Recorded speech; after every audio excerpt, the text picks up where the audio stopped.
ชาทุกชีวิตเย็นใดไหนเล่าจะเทียมเท่าเย็นใจพระธรรมที่ทรงตรัสไว้เป็นความจริงใสตรัสไว้ด้วยดี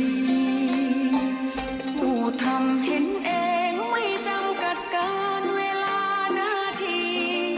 ผิดถูกแก้กันตรงนี้จะไม่มีเรื่องราวก่อกวนพุทธศาสนาเชื่อมมากับเมืองสยามวัดบ้านโรงเรียนเขตข้ามปฏิบัติตามแม่ยามเรรวนคิดทำสิ่งใดเป็นไปเพื่อประโยชน์ทั้งมวลทำดีละสิ่งยั่วยวนขนึงครวญทางสายกลางชนะในเล่าจะเทียมเท่าชนะตนยิ่งใหญ่ในทุกแห่งหนยิ่งกว่าชนะคนในสงครามไม่มีกลับแพ้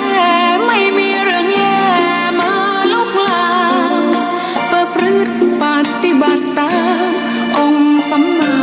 สัมพุทธเจ้า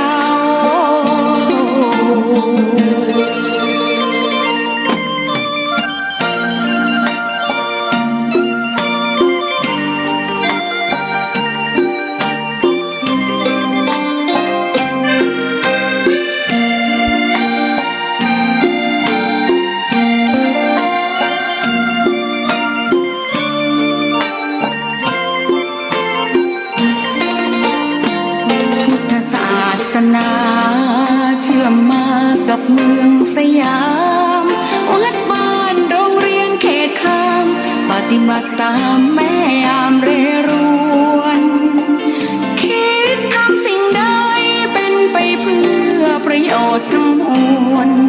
ทำดีละสิ่งยั่วยวนขนึงครวญทางสายกลางชนะในเล่าจะเทียมเท่าชนะตนยิ่งใหญ่ในทุกแห่งหนยิ่งกว่าชนะคนในสงครามไม่มีกลับแพ้ไม่มีเรื่องแย่มาลุกลามประพฤติปฏิบัติตามองค์สัมมาสัมพุทธเจ้า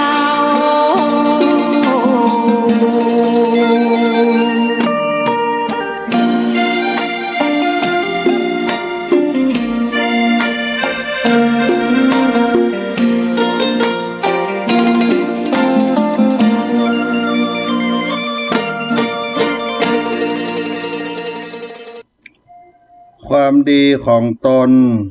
คนอื่นเขาพูดน้อมกราบคารวะถวายความเคารพพระมหาเถรานุเถระครูบาสังฆเจ้าทั้งหลายจุตนจุองค์เจริญสุขเจริญธรรมมหาชนท่านผู้ฟังทั้งหลายที่ได้สดับรับฟังธรรมะทางสถานีวิทยุวัดฝ่ายหินมหาวิทยาลัยเชียงใหม่คลื่น FM 104.50 เมกะเฮิรตซ์วันนี้รายการเสียงธรรมพระธรรมจาริกวัดสลีโสดาพระอารามหลวงได้มาพบกับท่านสาธุชนในเวลายามบ่ายวันที่5กรกฎาคม2564เป็นวันเริ่มต้นสัปดาห์ในเดือนกรกฎาคมในเดือนนี้เสียงธรรมพระธรรมจาริกอาตมาภาพท่านพระครูปัญญาสังฆการพระธรรมจาริกผู้ช่วยเจ้าวาดวัดสลีโสดาพระอารามหลวงได้ขึ้นต้นรายการในพุทธธรรมภาษิตมีว่าความดีของตนคนอื่นเขาพูดอานิพพันนตายะสหายะทีโรนิพพันนะโถ วยะถาสุขัง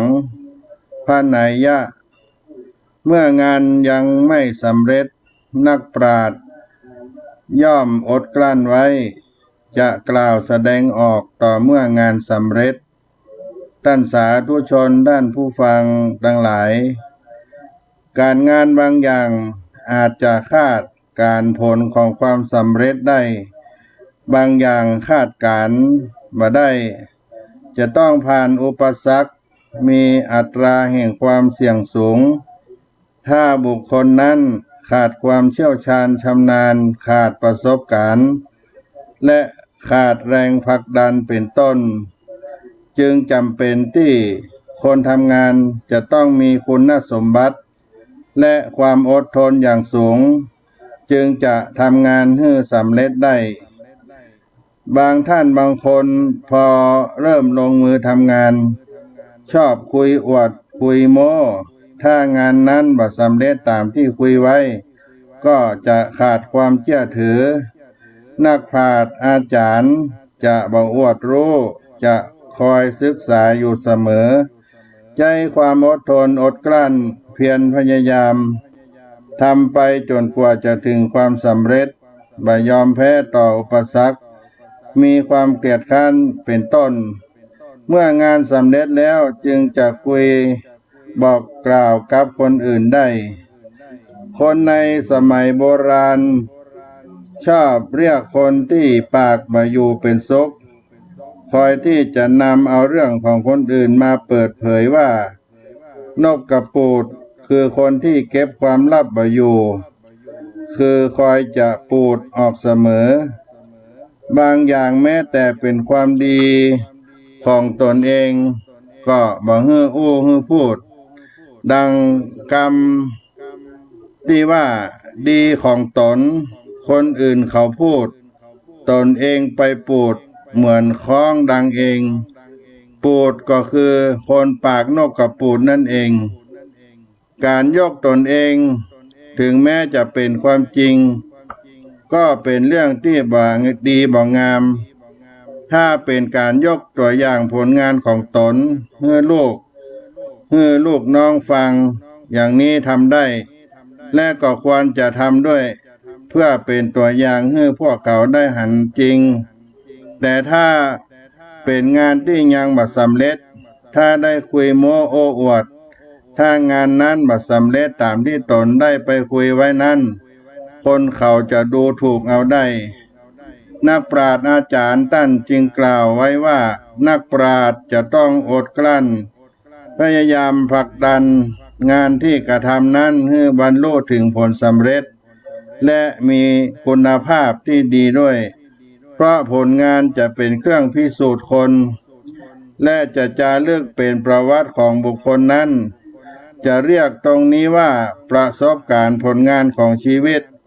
จะนำไปประกอบในการขอสมัครเข้าทำงานเป็นอย่างดีด้วย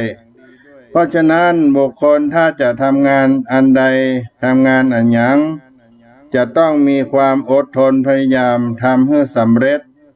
และมีคุณภาพดีตัวในขณะที่ทำงานยังบ่สำเร็จ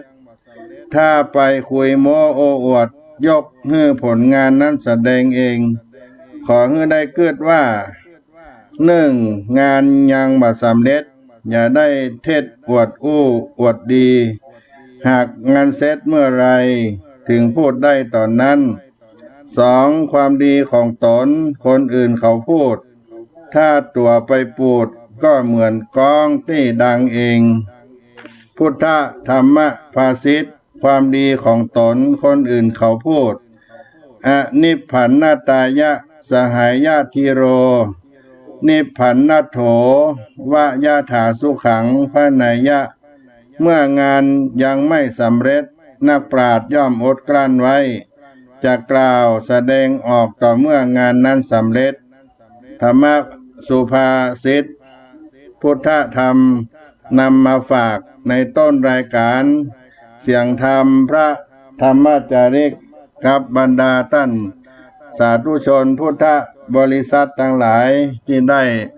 สดับรับฟังธรรมะในเมื่อยามบ่าย ในวันนี้ช่วงนี้ญาติโยม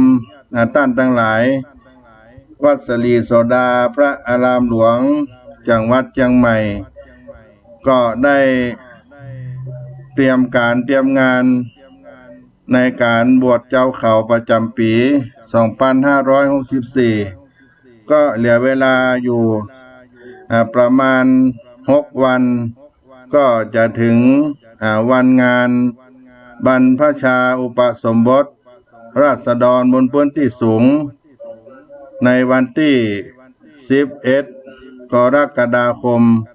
พุทธศักราช2564ซึ่งในการบวชปีนี้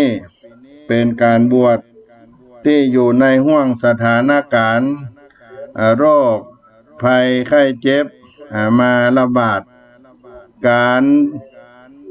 จัดงานบวชบุญใหญ่บุญหลวงงานประจำปีของโครงการพระธรรมจาริกก็จำเป็นต้องปรับเปลี่ยนวิธีการปฏิบัติในการบวชเจ้าเขาบรรพชาอุปสมบทกุลบุตรราษฎรบนพื้นที่สูงไปตามศูนย์อบรมศีลธรรมและสำนักงานพระธรรมจาริกประจำจังหวัดในปีนี้เราจะได้บวชทั้งหมดเพื่อถวายเป็นพระราชกุศลเนื่องในโอกาสวันเฉลิมพระชนมพรรษาพระบาทสมเด็จพระเจ้าอยู่หัวในโอกาสวันพระราชสมภพ28 กรกฎาคม 2564การเตรียมงานได้แบ่งในการปฏิบัติกิจกรรมจัดงานบวชก็ได้แบ่งในการบวชปีนี้อยู่5 แห่ง 5 วันโดยมีกำหนดการดังนี้ในวันอาทิตย์ที่11 กรกฎาคมพุทธศักราช2564ณวัดสลีโสดาพระอารามหลวงอำเภอเมืองเชียงใหม่จังหวัดเชียงใหม่วันจันทร์ที่12 กรกฎาคมพุทธศักราช2564ณวัดพระธรรมจาริกห้วยสะแตงอำเภอตุ้งจ้างจังหวัดน่านวันอังคารที่13 กรกฎาคมพุทธศักราช2564ณวัดพระธรรมจาริกต่อพระคีอำเภอท่าสองยางจังหวัดตากวันพุธที่15 กรกฎาคมพุทธศักราช2564ณสำนักงานพระธรรมจาริกจังหวัดแม่ฮ่องสอนวัดแม่ลาน้อยอำเภอแม่ลาน้อยจังหวัดแม่ฮ่องสอนวันพฤหัสที่15 กรกฎาคมพุทธศักราช2564ณวัดพระธรรมจาริกวังใหม่อำเภอวังเหนือจังหวัดลำปาง5 วัน 5 สถานที่พิธีบรรพชาอุปสมบทราษฎรบนพื้นที่สูงประจำปีพุทธศักราช2564เป็นปีที่56ในโครงการพระธรรมจาริกซึ่งได้รับความอุปถัมภ์ในการจัดงานมูลนิธิเผยแพร่พระพุทธศาสนาแก่ชนถิ่นกันดารในพระราชูปถัมภ์สมเด็จพระศรีนครินทราบรมราชชนนีกรมพัฒนาสังคมและสวัสดิการและคณะพระธรรมจาริกวัดสลีโสดาพระอารามหลวงจังหวัดเชียงใหม่วัดเบญจมาบพิตรดุสิตวนารามกรุงเทพมหานครจึงได้ขอเชิญชวนมวลหมู่เจ้าศรัทธาสาธุชนทั้งหลายร่วมกุศลร่วมบุญพิธีบรรพชาอุปสมบทประจำปี2564ได้มีโอกาสร่วมบุญเป็นเจ้าภาพร่วมบวชชาวเขาโดยสถานการณ์โรคโควิดระบาดสถานการณ์โรคไวรัสโควิด-19 แพร่ระบาดเพื่อป้องกันในการแพร่ระบาดงานบุญงานกุศลที่เป็นงานใหญ่ประจำปีที่เราเคยปฏิบัติกันมาก็จำเป็นต้องบอกบุญไปในทางอินเทอร์เน็ต ทางเฟซบุ๊กทางไลน์ทางธนาคารเลขบัญชีให้พี่น้องได้มีบุญกุศลได้ร่วมกันและการร่วมบุญได้ที่ธนาคารหมายเลขบัญชีก็ได้เปิดบัญชีที่ได้ทำกันมาเป็นเวลา56ปีก็คือเลขบัญชี021-122-5401เลขบัญชี021-122-5401เลขบัญชี021-122-5401ธนาคารกรุงไทยสาขาสะพานขาวชื่อบัญชีมูลนิธิเผยแพร่พระพุทธศาสนาแก่ชนถิ่นกันดารเป็นบัญชีที่รับบุญรับบริจาคร่วมเป็นเจ้าภาพงานบวชเจ้าเขาท่านสาธุชนมีโอกาสได้ร่วมบุญตังผู้ดำเนินงานวัดศรีโสดาพระอารามหลวงในเมตตาธรรมพระเดชพระคุณหลวงพ่อพระเทพโกศลก็ได้บอกบุญให้ท่านทั้งหลายมีต้นบุญที่รูปละ 2,500 บาทต้นบุญรูปละ 2,500 บาทเพื่อได้ถวายเป็นการบวชเจ้าเขาในการร่วมบรรพชาอุปสมบทราษฎรบุญที่สูงเพราะฉะนั้นถ้าหากญาติโยมท่านใดได้รับฟังทางสถานีวิทยุทางอินเทอร์เน็ตออนไลน์ไลฟ์สดก็ดีก็สามารถร่วมบุญกันได้หากท่านใดประสงค์จะรับใบอนุโมทนาบัตรในการร่วมบริจาคทำบุญ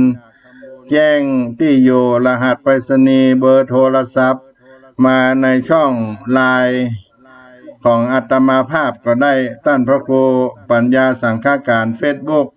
หรือเบอร์โทร093-298-9259 หมายเลขโทรศัพท์ท่านพระครูปัญญาสังฆการหรือจะเข้าไปดูที่เฟซบุ๊กวัดศรีโสดาพระอารามหลวงในเพจวัดศรีโสดาพระอารามหลวงID ไลน์ของวัดศรีโสดาพระอารามหลวงก็สอบถามได้ที่อาตมาภาพนี้ก็ได้หรือจะในอินบ็อกซ์ในเฟซบุ๊กในเพจก็ได้ก็เป็นการประชาสัมพันธ์บอกบุญในการบรรพชาอุปสมบทเจ้าเขาประจำปีพุทธศักราช 2564 เป็นปีที่ 56 ในนามของโครงการพระธรรมจาริกวัดศรีโสดาพระอารามหลวงวัดเบญจมาบพิตรอันมีพระเดชพระคุณหลวงพ่อพระเทพโกศลเจ้าอาวาสวัดศรีโสดาพระอารามหลวงพระเดชพระคุณท่านอาจารย์เจ้าคุณพระเทพกิติเวทีเจ้าอาวาสวัดเบญจมาบพิตรดุสิตตวนารามกรุงเทพมหานครที่ผ่านมาทุกๆปีการบรรพชาอุปสมบทกุลบุตรลูกหลานเจ้าเขาเฮาจะได้มารวมตัวกันที่วัดศรีโสดาได้รับสมัครเพื่อได้กรอกข้อมูลประวัติต่างๆในการบวชเป็นสามเณรบวชเป็นพระแล้วก็จะได้เสนอไปที่กรมพัฒนาสังคมสำนักพุทธศาสนาแห่งชาติจังหวัดเชียงใหม่ทางเจ้าหน้าที่หน่วยงานราชการได้รับทราบและได้ขออนุญาตจากคณะพระสงฆ์จากจังหวัดเชียงใหม่เจ้าคณะจังหวัดเจ้าคณะอำเภอเพื่อเป็นการตรวจสอบประวัติคนบวชให้เกิดความบริสุทธิ์เกิดความปลอดภัยจากประวัติของคนที่จะเข้าบวชนั้นให้ถูกต้องตามพระธรรมวินัยเพราะฉะนั้นการที่ได้ไปบวชที่วัดเบญจมาบพิตรทุกปีเราจะนำเอาคณะผู้บวชได้ลงไปที่วัดเบญจมาบพิตรปีหนึ่งประมาณ16 คันรถบัส ทั้งผู้ปกครองพ่อแม่ก็ได้มีโอกาสเข้าไปที่วัดเบญจมาบพิตรดุสิตวนารามก็จึงเป็นเหตุในสถานการณ์โรคไวรัสโควิด-19 ได้แพร่ระบาดก็ได้มาจัดกันที่วัดศรีโสดาพระอารามหลวงเพราะหลังจากบวชแล้วก็จะต้องมาศึกษาเล่าเรียนทางโลกและทางธรรมในวัดศรีโสดาพระอารามหลวงและก็วัดวิเวกวนารามอำเภอสันทรายจังหวัดเชียงใหม่ดังนั้นการประกาศบอกบุญ2 ปีที่ผ่านมาถึงปีปัจจุบันนี้ก็จำเป็นต้องบอกบุญไปในทางอินเทอร์เน็ตทางเฟซบุ๊กทางไลน์และมีเลขบัญชีธนาคารเพื่อพี่น้องด้านสาธุชนที่มีใจบุญกุศลได้ร่วมอุปถัมภ์ร่วมเป็นเจ้าภาพในการส่งเสริมสนับสนุนเพื่อการศึกษาแก่พระภิกษุสามเณรเจ้าเขาในปัจจุบันนี้ก็มีผู้ที่ให้เข้ามาสมัครบวชในโครงการพระธรรมจาริกและได้บวชแล้วจะได้ศึกษาห้ามเฮียนอยู่ที่วัดศรีโสดาพระอารามหลวงเป็นจำนวน227 รูปทั้งหมดทั้งมวลทั้งที่จังหวัดต่างๆเพราะฉะนั้นกระบอกเสียงบุญกุศลเป็นสะพานบุญให้กับพ่อแม่พี่น้องท่านทั้งหลายในรายการเสียงธรรมวัดศรีโสดาพระอารามหลวงพระธรรมจาริกวันนี้ก็จึงได้ประชาสัมพันธ์บอกบุญกันไปใกล้เวลาที่จะเข้ามาถึงการถึงงานอันเป็นบุญใหญ่บุญหลวงของโครงการพระธรรมจาริกในช่วงเช้าวันนี้ก็มีการถวายอัฐบริขารบรรพชาอุปสมบทราษฎรบนพื้นที่สูงไป4 จังหวัดก็คือจังหวัดน่านที่วัดพระธรรมจาริกห้วยสะแตงจังหวัดตากวัดพระธรรมจาริกต่อพระคีอำเภอต้าสองยางจังหวัดตากจังหวัดแม่ฮ่องสอนที่สำนักงานพระธรรมจาริกจังหวัดแม่ฮ่องสอนณวัดแม่ลาน้อยอำเภอแม่ลาน้อยจังหวัดแม่ฮ่องสอนและจังหวัดลำปางเป็นศูนย์อบรมศีลธรรมบนพื้นที่สูงพระธรรมจาริกณวัดพระธรรมจาริกวังใหม่ก็มีผ้าไตรบาทอัฐบริขารที่เป็นบริวารตานที่ท่านสาธุชนได้ร่วมเป็นเจ้าภาพปัจจัยทุกบาททุกสตางค์ก็จะได้ร่วมเป็นกองบุญกองกุศลได้สนับสนุนงานบวชเจ้าเขาและเป็นทุนในการศึกษาการพัฒนาความรู้ของกลบทลูกหลานเจ้าเขาที่ได้เข้าสู่โครงการบวชในงานบวชเจ้าเขาในโครงการพระธรรมจาริกในปีนี้ก็จะได้ถวายเป็นพระราชกุศลวันเฉลิมพระชนมพรรษาพระบาทสมเด็จพระเจ้าอยู่หัวจำนวน227 รูปเราได้ตั้งโครงการไว้169 รูปแต่ว่ามีคนมาสมัครบวชสมัครเรียนได้เพิ่มขึ้นมานี่ก็เป็นศรัทธาในตัวคนที่ได้เข้ามาสมัครบวชในโครงการพระธรรมจาริกและจะได้เข้าร่ำเรียนศึกษาพระธรรมวินัยและเรียนรู้ทั้งทางธรรมทางโลกก็คู่กันไปก็ขอประชาสัมพันธ์บอกเชิญชวนมวลหมู่ศรัทธาสาธุชนท่านทั้งหลายในต้นรายการนี้ก่อนก็จะได้รับฟังคีตธรรมะเสียงเพลงธรรมะไว้เป็นการพักสักกรรมให้พี่น้องท่านผู้ฟังได้มีความเพลิดเพลินในเสียงธรรมะคีตาเนอ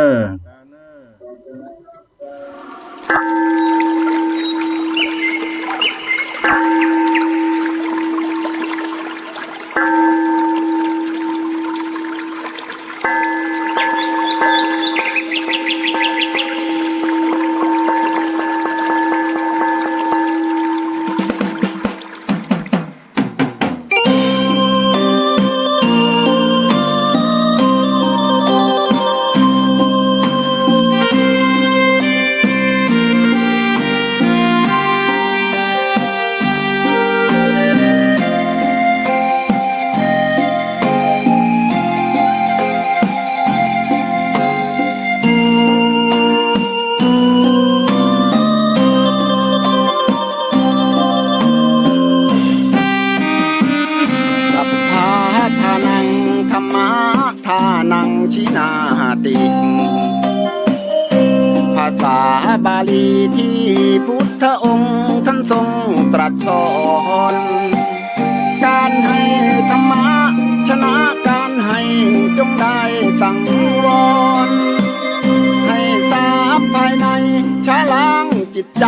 ให้คำสั่งสอนธรรมะจะช่วยกัดกร่อนนิวรณ์จะได้เบาบางสัพพะทานังธรรมะทานังชินาติได้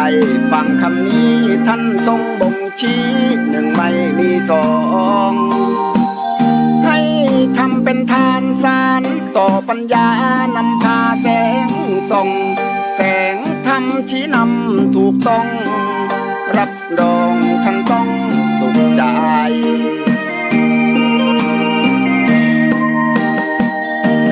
โลภโกรธหลงปลงเสียบ้างมาสร้างกุศล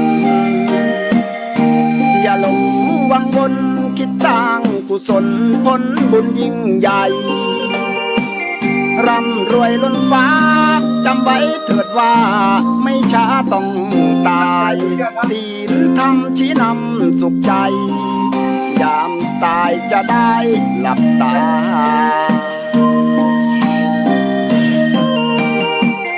สัพพะทานังธรรมะทานังชินาติ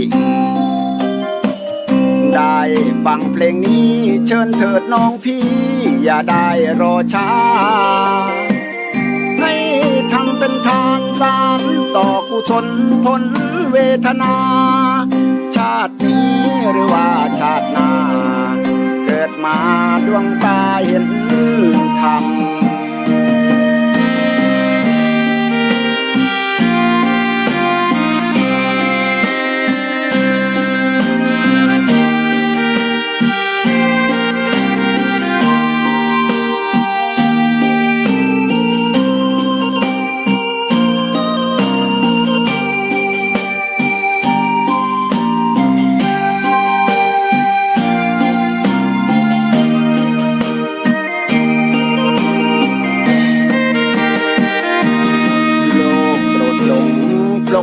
บ้างมาสร้างกุศล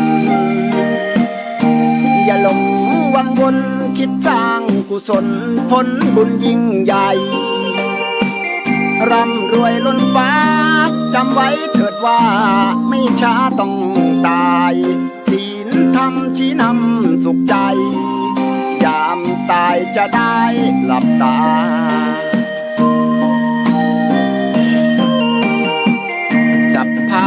ทานังธรรมะทานังชินาติได้ฟังเพลงนี้เชิญเถิดน้องพี่อย่าได้รอช้าให้ทำเป็นทานสารต่อกุศลผลเวทนาชาตินี้หรือว่าชาติหน้าเกิดมาดวงตาเห็นธรรม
ท่านสาธุชนท่านผู้ฟังทั้งหลาย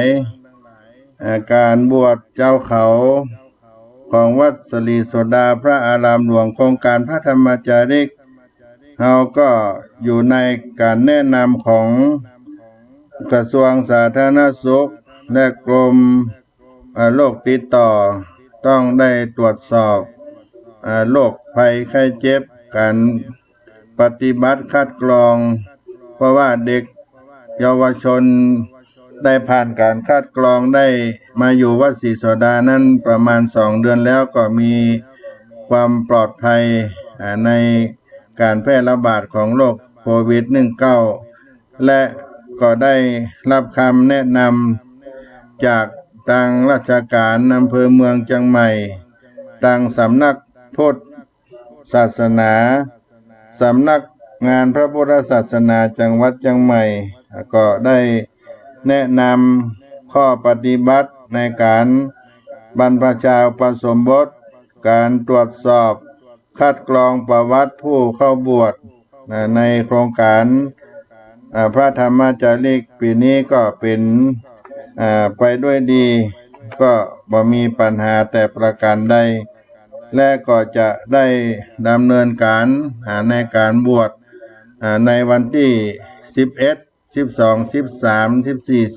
15ในตามจังหวัดต่างๆที่อาตมาภาพได้กล่าวไป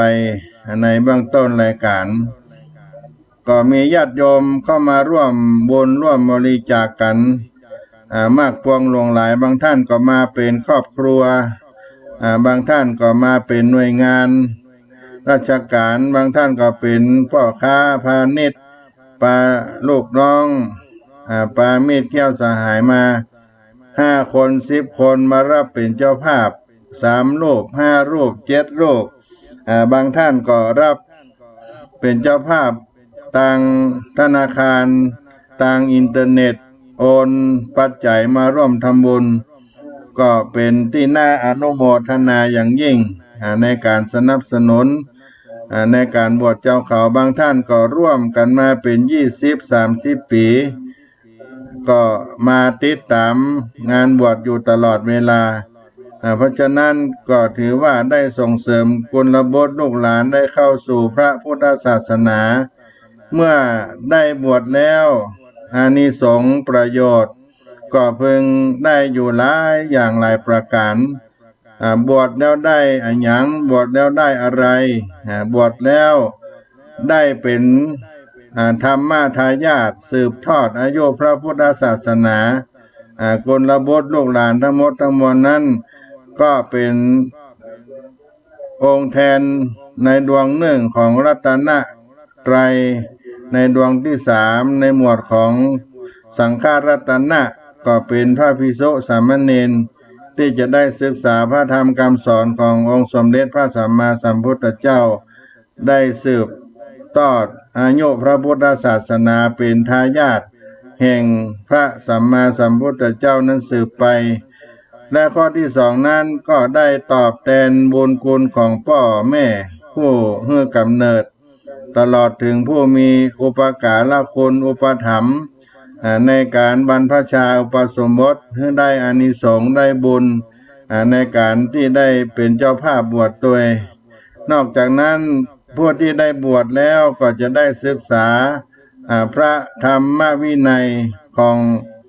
องค์สมเด็จพระสัมมาสัมพุทธเจ้าและผลพลอยได้ประการหนึ่งรวมทั้งการศึกษาทางโลกคู่กับไปในทางธรรมก็จะได้มีความรู้สติปัญญาติดตนติดตัวไปอันที่4นั้นก็ได้มาอยู่ในศีลธรรมคำสอนขององค์สมเด็จพระสัมมาสัมพุทธเจ้า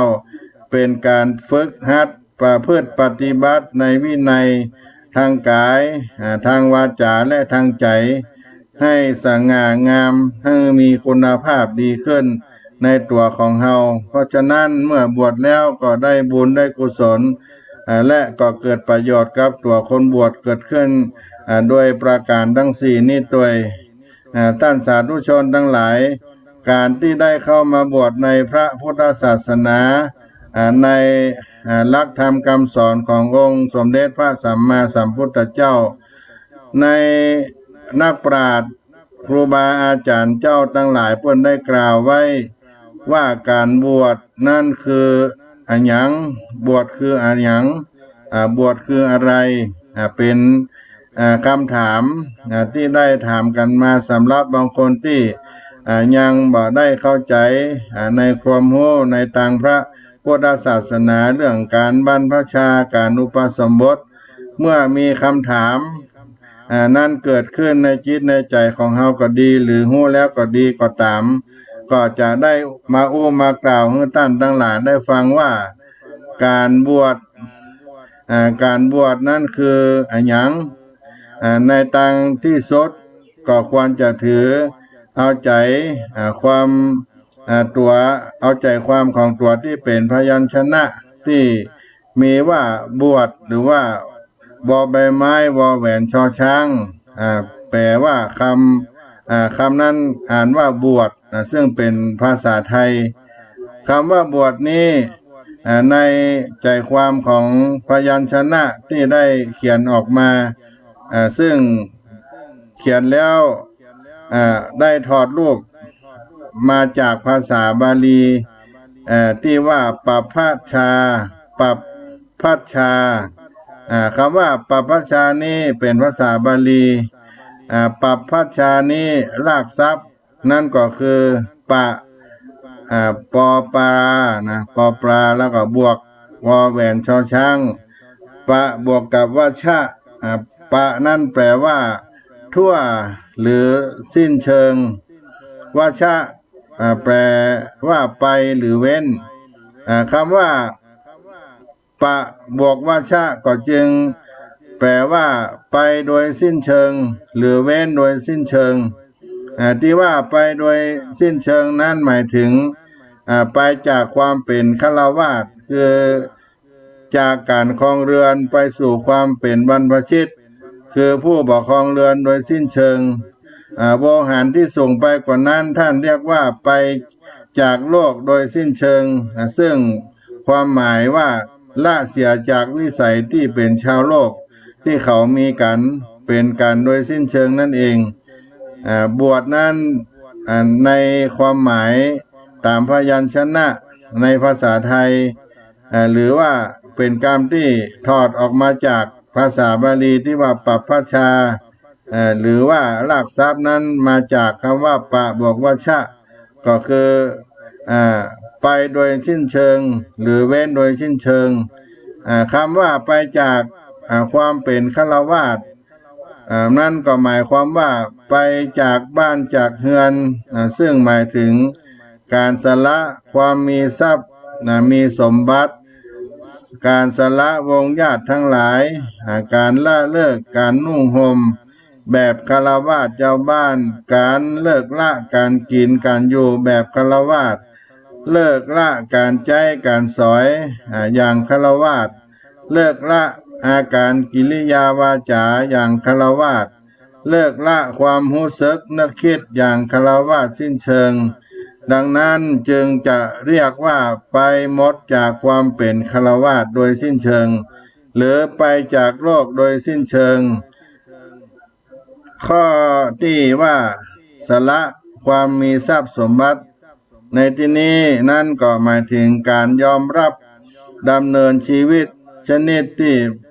บ่ต้องมีทรัพย์สมบัติไปมีชีวิตอยู่ด้วยเครื่องอาศัยเลี้ยงชีวิตตามแต่จะมีผู้ศรัทธาหรือตามแต่จะหาได้มาบริโภคด้วยสิทธิอันชอบธรรมของนักบวชอันจะได้กล่าวที่ข้างหน้าทรัพย์สมบัติทั้งหลายเหล่านั้น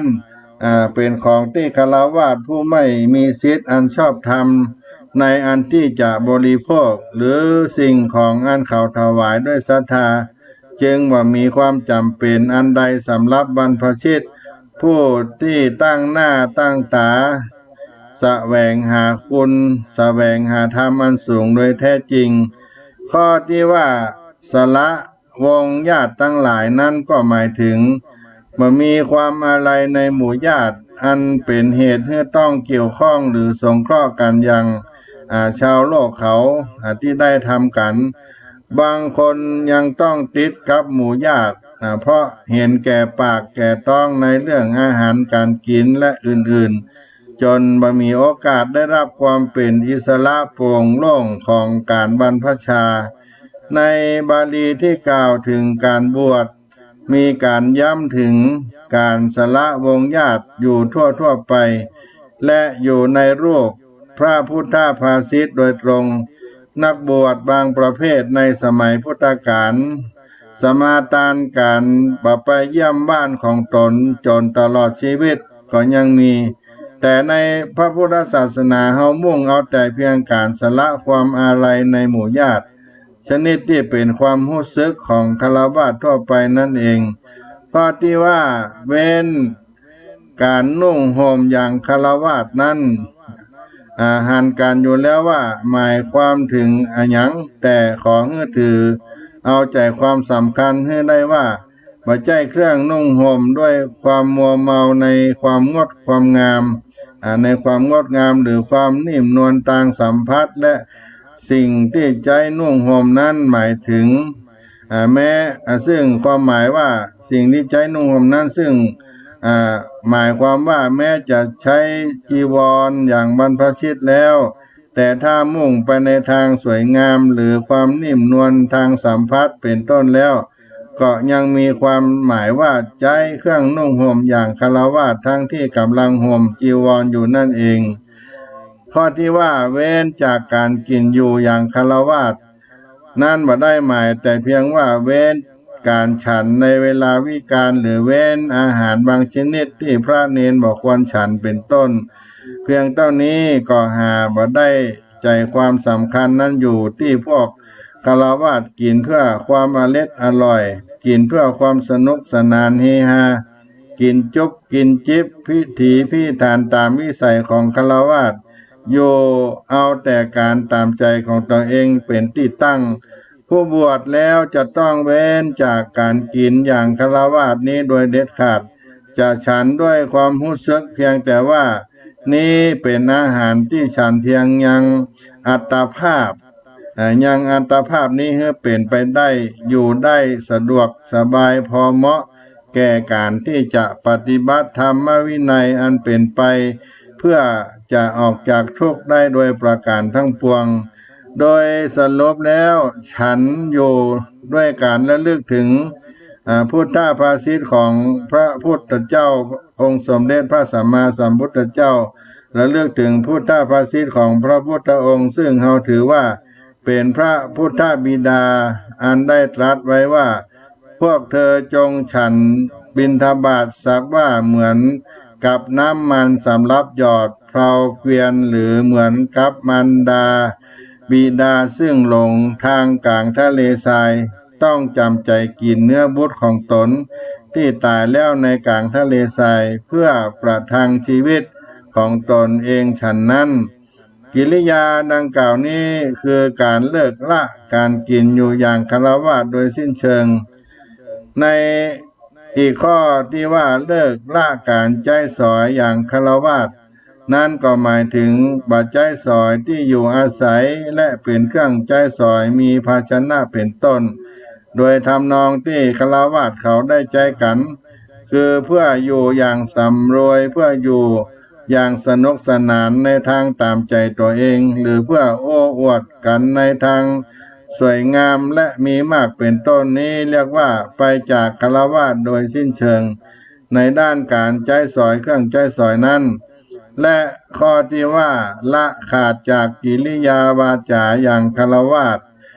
นั่นก็หมายถึงฆราวาสย่อมมีกิริยาวาจาอันเป็นไปตามใจกิเลสตัณหาตามความสะดวกสบายโดยปราศจากการควบคุมเพราะมุ่งแสวงแต่ความสนุกสนานเพลิดเพลินจากการตามใจตัวเองอย่างเดียวผู้บวชจะต้องมีกิริยาวาจาอย่างสมณะอย่างสมณะในบทว่ากิริยาวาจาใดๆเป็นของแห่งสมณะเราจักประพฤติตนให้เป็นไปด้วยกิริยาวาจาอาการนั้นผู้บวชแล้วลืมตัวในเรื่องนี้ย่อมมีกิริยาวาจาที่คล้ายฆราวาสอยู่ทุกอิริยาบถเมื่อมีมิตรสหายที่เป็นฆราวาสมาหาย่อมทำการต้อนรับเหมือนอย่างที่เคยกระทำต่อกันในครั้งเป็นฆราวาสในบางรายถึงกับกอดคอกันก็มี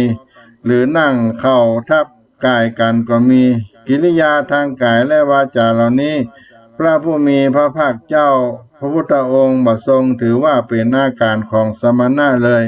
แม้กิริยาวาจาอื่นๆซึ่งเป็นของฆราวาสซึ่งมีอยู่มากมายนั้นล้วนแต่เป็นสิ่งที่ผู้บวชแล้วจะต้องละขาดด้วยสติสัมปชัญญะอย่างยิ่งก็เป็นอีกข้อหนึ่งที่กล่าวด้วยในการเว้นและข้อสุดท้ายก็คือเว้นจากความรู้สึกนึกคิดอย่างฆราวาสโดยสิ้นเชิงก็หมายความว่าพวกฆราวาสตามปกติมีความรู้สึกนึกคิดไปในทางเย้าเรือนคิดนึกไปในทางกามคุณชอบปล่อยจิตใจให้ไหลไปในความคิดนึกไปในทางกามคุณกามลมอยู่เป็นประจำเมื่อความรู้สึกนึกคิดในทางกามคุณเกิดขึ้นย่อมบ่ประสงค์ที่จะหักห้ามแต่กลับจะพอใจปล่อยให้จิตใจไหลไปตามแนวนั้นๆให้มากยิ่งขึ้นไปเพราะเป็นความเพลิดเพลินนี้เรียกว่าความรู้สึกนึกคิดอย่างฆราวาสก็เว้นจากความรู้สึกนึกคิดอย่างฆราวาสนั้นเสียผู้บวชก็จะต้องละความรู้สึกนึกคิดสิ่งทั้งหลายทั้งปวงที่กล่าวมานั้นโดยเด็ดขาดโดยมีสติสัมปชัญญะเป็นอย่างยิ่งได้ควบคุมกระแสจิตกระแสใจของเฮานั้นบ่ให้ไหลไปตามอารมณ์ของฆราวาสให้ดำเนินไปในตามบรรพชิตในการประพฤติปฏิบัติพรหมจรรย์เพื่อจะได้เข้าสู่ยังหลักธรรมคำสอนขององค์สมเด็จพระสัมมาสัมพุทธเจ้าวันนี้อาตมาภาพได้